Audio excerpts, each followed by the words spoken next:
현재까지도 기독교인들에게 많이 읽히고 있는 고전 중에 하나가 이 철로역정이라는 겁니다. 그 철로역정에서 존 버년이라고 하는 사람은 우리 성도들의 삶을 하나의 나그네, 순례자로 그렇게 묘사를 합니다. 우리 성도들은 천국을 향해서 순례의 길을 가는 것이다. 그게 주된 내용입니다. 천국을 향해 가는 도중에 많은 유혹을 만나고 장애물과 핍박과 환난을 만나게 되는데 그 모든 것들을 극복하고 천국을 향해 가는 순례자다라고 성도들을 묘사하고 있습니다. 우리 성경에도 기독교인들을 순례자로 많이 묘사를 합니다. 창세기의 족장들 3명을 딱 꼽으면 누가 있습니까? 아브라함과 이삭과 야곱이 있습니다. 근데 이 사람들은 순례자입니다. 나그네입니다. 양을 치면서 이리저리 순례하는 것이고 하나님께서 정착하고 싶으면은 끄집어내가지고 이곳저곳으로 이렇게 인도를 합니다.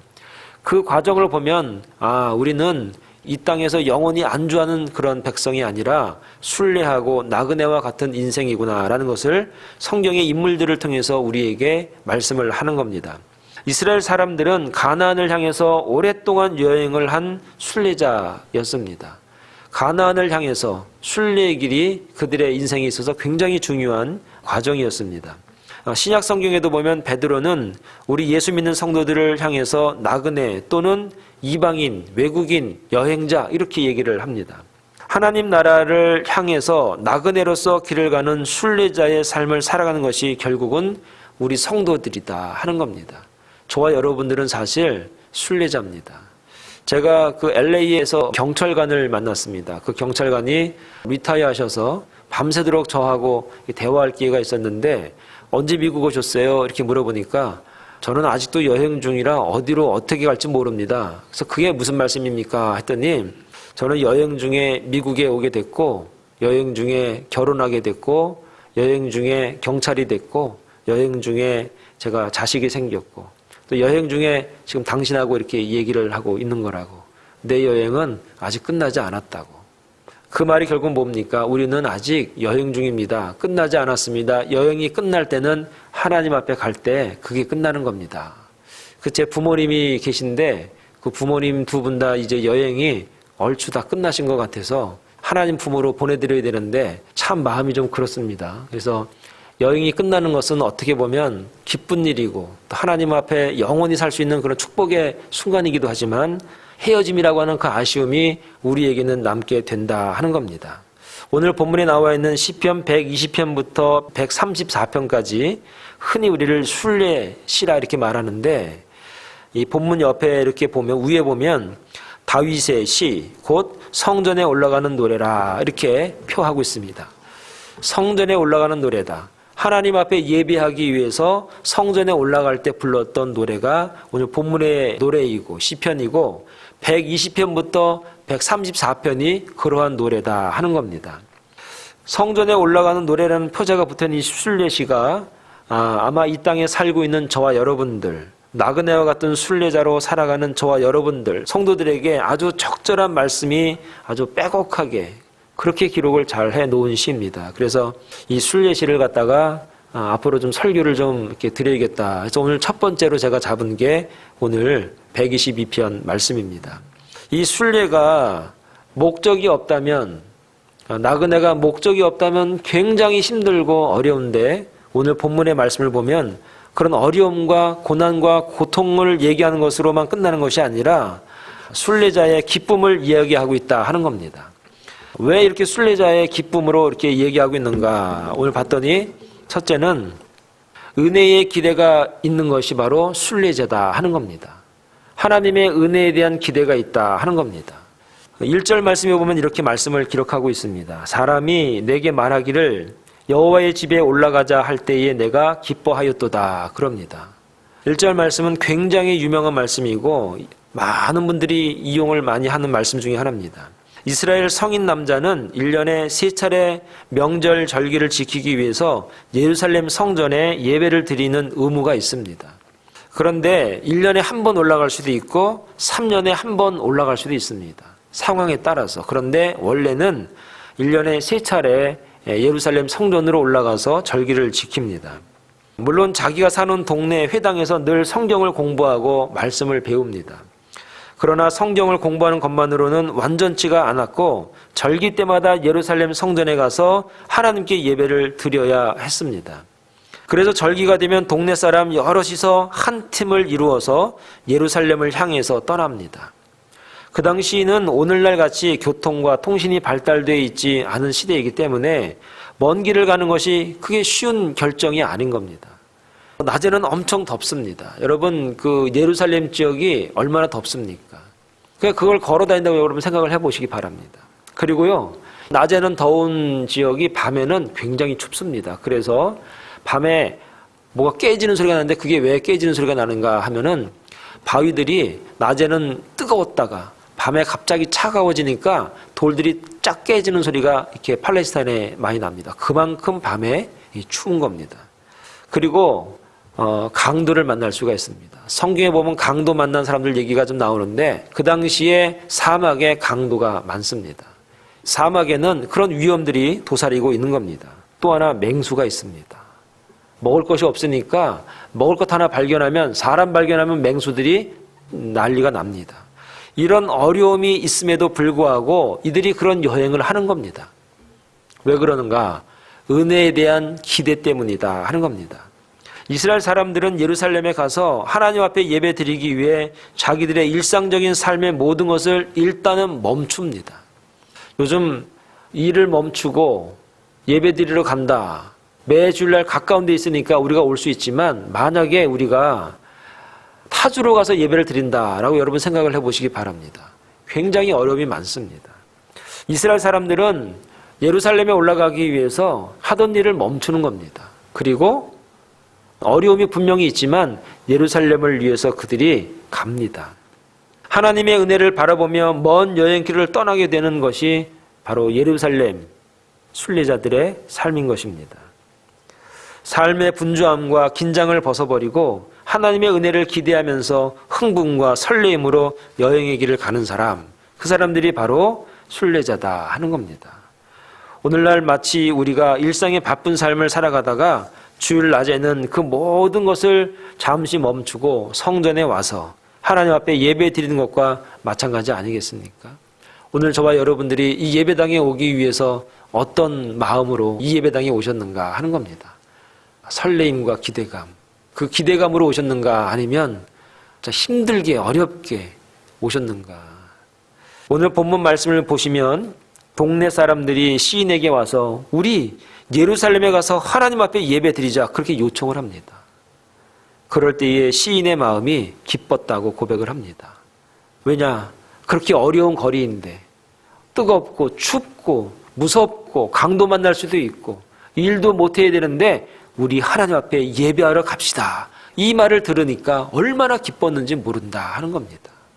오늘 저와 여러분들도 예루살렘으로 올라가는 교회에 오는 그 마음이 하나님을 만나고자 하는 그 마음이 정말 설레임과 기쁨과 기대감과 은혜에 대한 그 사모함으로 늘 함께할 수 있는 그런 마음으로 이 성전에 늘 나올 수 있는 저와 여러분 되기를 바라겠습니다. 두 번째는 어떤 기대감과 은혜가 있었는가? 예루살렘 성 자체가 그들에게는 기쁨이다 하는 겁니다. 2절 말씀해 보니까 예루살렘아 우리 발이 내 성문 안에 섰다 이런 말이 있습니다. 힘들고 먼 여행이 끝나고 이제 예루살렘이 점점점 가까워집니다.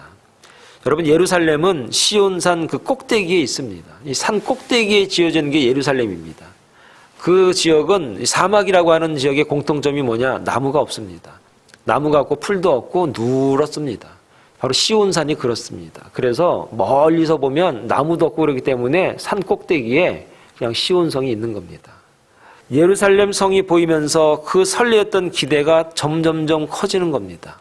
조금만 가면 들어갈 수 있다. 조금만 가면 만날 수 있다. 이런 겁니다. 슈퍼맨이라는 영화가 처음 나왔을 때 광고에 보니까 사람이 하늘을 날러 얼마나 보고 싶었는지. 근데 그게 충무로에 있는 대한극장에서 하는 겁니다. 충무로에 가려면 차가 몇 대 안 갑니다. 갈아타서 가야 되는데 버스에 타가지고 그 충무로 앞에 대한극장을 멀리서 보이는데 극장 앞에 슈퍼맨의 그림이 보이기 시작할 때 그 마음이 얼마나 설레는지 지금도 잊을 수가 없습니다. 아마 예루살렘 성을 향해 갔던 그 많은 성도들이 예루살렘 성이 저 멀리서 보일 때 그 설레임, 야, 성이 보인다, 예루살렘 성전이 드디어 보인다 하면서 힘들고 지쳐있는 그 발걸음이 점점점 빨라졌을 겁니다. 그런 기대감들이 이들에게는 있었던 겁니다. 그리고 이제 성을 향해서 점점 좁혀지게 되니까 이제 각지에서 오는 사람이 이제 만나게 되는 겁니다. 어디에서 오셨습니까? 뭐 하는 사람입니까? 그렇게 만나면서 이야기하면서 교제하면서 우리 빨리 예루살렘으로 올라갑시다 하면서 힘을 냅시다 하면서 막 오는 겁니다. 예루살렘에 도착해서 도시에 들어가 보니까 예배드리기 위해서 여러 곳에서 모여온 사람들이 와글와글 하는 겁니다. 하나님 앞에 예배드리고 기대를 가지고 온 사람들의 얼굴을 보면 여러분 어떻습니까? 밝습니다. 순진하고 그렇게 기뻐합니다. 은혜 받기 위해서 그 먼 곳을 힘들게 왔으니 그 기대감을, 그 힘든 것이 이기지 못하는 겁니다. 여러분 그런 마음으로 오셨습니까? 오늘 저와 여러분들이 이 예배당에 오셨을 때 그런 기대감과 그런 설레임으로 다 오신 줄로 믿습니다. 이런 예배당에 왔을 때, 이런 예루살렘 성전에 왔을 때 하나님이 주시는 세 가지 은혜가 있습니다. 마지막 여행이 끝나고 나그네 인생이 끝나고 하나님의 전에 들어갔을 때 이런 세 가지 은혜를 충분히 누리고 살면서 하나님 앞에 여행을 마칠 수 있는 저와 여러분 다 될 수 있기를 간절히 축원합니다. 첫째는 도시의 건물을 보고 은혜를 받았다라고 3절에 말합니다. 자, 이 말이 무엇인가 한번 3절 말씀에 보면 이렇게 말합니다. 예루살렘아 너는 잘 짜여진 성읍과 같이 건설되었도다. 3절 말씀에 보면 이 순례자가 예루살렘 도시의 건물 모습을 보고 은혜를 받기를 시작합니다. 질서정연하게 잘 계획되어 있는 도시의 모습, 웅장하고 아름다운 건물의 모습, 그런 도시와 건물의 모습을 보면서 은혜를 받았다 하는 겁니다. 이거를 잘못 해석하면 어떻게 되냐면 교회가 건물을 돈을 많이 들여서 잘 멋있게 아름답게 지어야 된다고 그렇게 얘기를 합니다. 그래서 교회마다 건물을 아주 경쟁적으로 막 짓고 그러란 얘기가 아니라 오늘 이 3절의 이 말씀이 무엇이냐 하면은 교회가, 성전이, 도시가 질서정연하고 깨끗하고 아주 그런 모습을 보면서 감동을 받는 겁니다. 은혜를 받는 겁니다. 오늘 우리가 예배당에 딱 들어오면서 그런 느낌이 들어야 됩니다. 하나님 이 예배당에 왔는데 정리 잘 돼 있고 깨끗하고 정결하고 순서가 잘 돼 있는 이 예배에 참여하면서 하나님 이 어지러운 이 마음도 정리가 되고 정돈이 잘 되어질 수 있도록 저를 정결케 깨끗게 하옵소서 하는 기도가 있게 되는 겁니다. 사랑하는 여러분, 저와 여러분들도 먼저 주님 앞에 나와가지고 준비하며 예배하는 저와 여러분 되기를 간절히 축원을 드리겠습니다. 두 번째는 무엇이냐? 믿음의 공동체 속에서 은혜를 받았다 하는 겁니다. 4절의 말씀에 보면 지파들 곧 여호와의 지파들이 여호와의 이름에 감사하려고 이스라엘의 전례대로 그리로 올라가는도다 그렇게 말합니다. 4절의 말씀에 보니까 각 지파들과 함께 하나님 앞에 예배를 드리면서 은혜를 받았다 그렇게 얘기를 합니다. 구약 시대에는 성전에서만 예배 드리는 게 예배가 아니었고 성전 밖에서부터 예배를 드리기 시작을 하는 겁니다. 이 말이 무엇이냐? 도시 골목 길을 행진을 합니다. 제사장이 나아가고 레위 사람이 그 뒤를 따르고 그 다음에 전국에서 온 순례자들이 따르면서 예루살렘 성전을 향해서 행진해서 올라가기 시작합니다. 찬양대가 찬양을 하면 뒤에서 그 찬양에 화답을 합니다. 각지에서 온 사람들이 하나님의 백성으로 함께 공동체를 이루어서 행진해서 나아갈 때에 그 속에 이미 예배가 시작되고 있다는 겁니다. 예배드리는 공동체 속에 들어가서 거기에 함께 참여하면서 한없는 은혜를 그 자리에서 그 광경에서 받는 겁니다. 어떤 분은 교회에 나와서 예배 안 드리고 혼자서도 신앙생활 잘할 수 있지 않느냐고 그렇게 말하는 분이 있습니다. 그런데 신앙은 공동체가 같이 신앙생활 하는 것을 말하는 겁니다. 나 혼자 어떻게 신앙생활 합니까? 나 혼자 어떻게 바릅니까? 나 혼자 어떻게 잘할 수 있습니까? 잘한다는 게 뭡니까? 구별된다는 게 뭡니까? 나 혼자는 아무것도 구별될 수 없고 아무것도 잘할 수가 없는 겁니다. 나와야 됩니다. 공동체 속에 나와야 됩니다. 교회에 나와야 됩니다. 신앙 공동체 안에 있어야 됩니다. 함께 자라야 되고 함께 보고 함께 이야기하고 함께 어울리면서 하나님 앞에 함께 나아갈 때 그게 예배입니다. 신앙생활은 함께 하는 겁니다. 여러분, 장작에 불이 활 타오르는데 장작에 불이 붙었다고 불을 빼보시기 바랍니다. 금방 꺼집니다. 함께 장작불 안에 있을 때 활활 타오르면서 금도 녹이고 은도 녹이고 철도 녹일 수 있는 힘이, 능력이, 은혜가 거기서 나오는 겁니다. 함께 있어야 됩니다. 사랑하는 여러분, 예배를 구경하러 오는 것은 아닙니다. 내가 같이 참여해서 목소리를 높여서 함께 찬양하고 같이 신앙 고백을 드리고 같이 기도를 드리고 통성기도를 드리고 그럴 때 우리가 은혜에 동참하고 그때 우리가 은혜를 받는 겁니다. 그래서 적극적으로 같이 함께 참여해야 됩니다. 찬양하면 같이 열심히 부르고 같이 열심히 기도하고 같이 열심히 집중할 수 있는, 함께 동참할 수 있는 적극성이 있을 때 하나님이 그 가운데서 우리에게 은혜를 주신다는 사실을 여러분 믿을 수 있기를 바라겠습니다. 마지막 세 번째는 판단의 보좌로부터 은혜를 받았다 하는 겁니다. 이게 무슨 말인가? 5절 말씀을 좀 읽어보면 이렇게 말씀합니다. 거기에 심판의 보좌를 두셨으니 곧 다윗의 집의 보좌로다. 5절에 보면은 그 심판의 보좌라 말하고 있고 또 다른 성경에서는 판단의 보좌라 그렇게 말하고 있습니다. 이 판단의 보좌로부터 은혜를 받게 되는 것이 있다라는 겁니다. 예루살렘에 와서 보니까 왕이 백성을 다스리고 재판하는 보좌를 보는 겁니다. 성전에서 제사장이 속죄의 피를 뿌리면서 선포하는 말씀을 듣게 되는 겁니다. 이런 모든 판단들을 보고 들을 때마다 순례자는 자기 스스로를 판단하게 된다 하는 겁니다. 그러니까 이 말이 뭡니까? 예배드리면서 하나님의 말씀이 증거되면은 그 말씀을 들으면서 스스로를 판단하는 겁니다. 제사장이 피를 뿌리면서 하는 말씀이 있는데 그 말씀을 들으면서 각지에서 온 순례자들이 저 말씀이 나를 판단하는 겁니다. 내 스스로가 나를 판단해 가면서 은혜를 받았다 하는 겁니다. 하나님 말씀을 듣고 나를 돌아보는 것입니다. 그러면서 그 판단을 보면서 아이고 내가 이렇게 돼야 되는데, 이렇게 살아야 되는데, 이렇게 예배해야 되는데, 이렇게 생활해야 되는데 판단의 기준이 서는 겁니다. 사도 요한이 하나님 나라에 가서 보니까 천국에 보좌에 앉으신 어린 양이 그 가운데 있는 것을 봅니다. 보좌에 앉으신 어린 양이 잘못된 모든 사람들을 심판하고 흰옷 입은 성도들은 생명책에 기록된 성도들을 구원하시는 겁니다. 우리가 예배 드릴 때 어떤 마음으로 예배를 드려야 되는가? 하나님의 보좌 앞에 올라가서 판단받는다라는 그런 마음을 가지고 예배 드릴 때 스스로를 판단할 수 있어야 되는 겁니다. 그러면 거기에서 오는 은혜가 있는 겁니다. 하나님의 은혜는 내 스스로를 판단하는 그 말씀을 통해서 우리에게 밀려온다는 것을 우리가 알아야 된다 하는 겁니다. 우리 교회에서도 강단에서 하나님의 말씀이 선포가 됩니다. 제가 할 수도 있고 원로 목사님이 할 수도 있고 우리 부목사님들이 말씀을 증거할 수도 있습니다. 그 말씀 선포는 우리 삶의 판단의 기준이 된다 하는 겁니다. 그 말씀을 통해서 다시 만들고 다시 정립하고 다시 세울 수 있는 그런 저와 여러분 되실 수 있기를 간절히 부탁을 드리겠습니다. 사랑하는 여러분, 이렇게 하나님 앞에 온전히 예배 드리고 난 다음에 이들이 하는 기도가 있습니다. 6절부터 한번 읽어드리면 이렇게 말씀합니다. 예루살렘을 위하여 평안을 구하라. 예루살렘을 사랑하는 자는 형통하리로다. 내 성 안에는 평안이 있고 내 궁중에는 형통함이 있을지어다. 내가 내 형제와 친구를 위하여 이제 말하리니 내 가운데 평안이 있을지어다.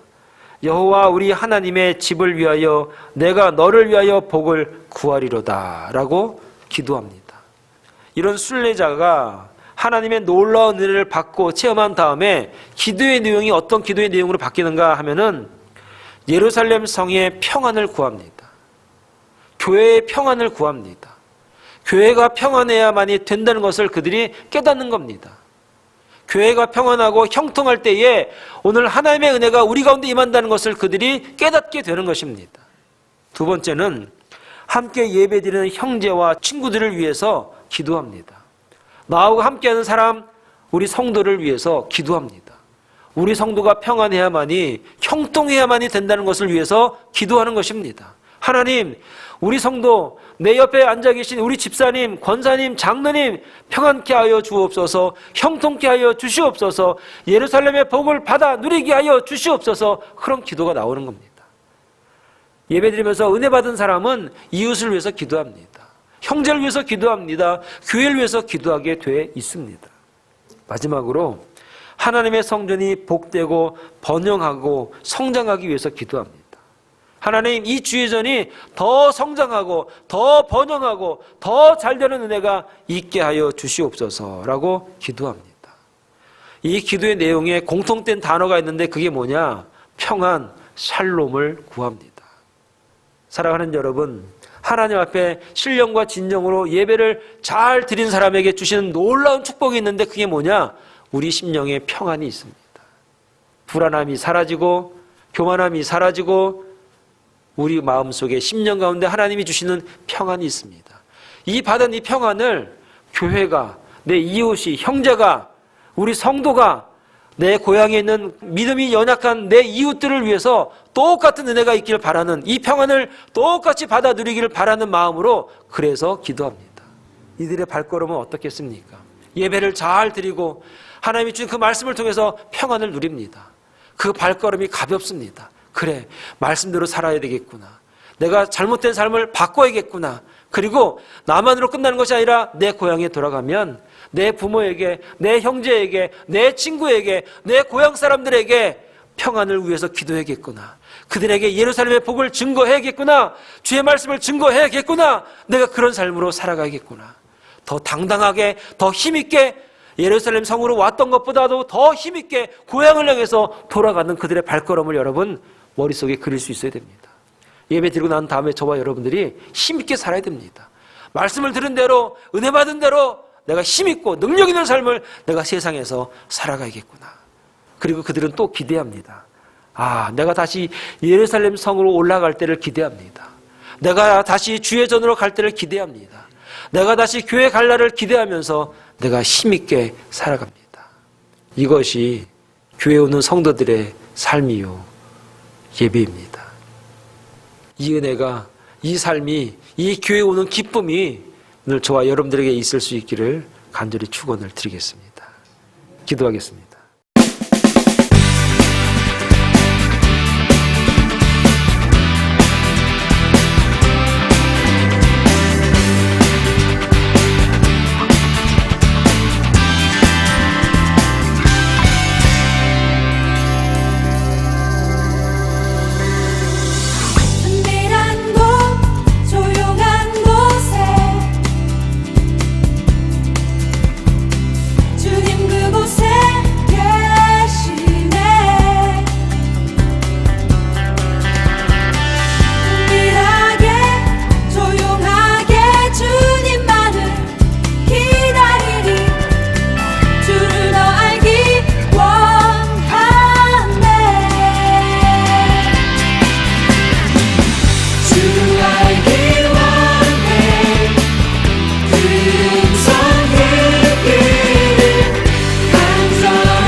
물리치고 달려가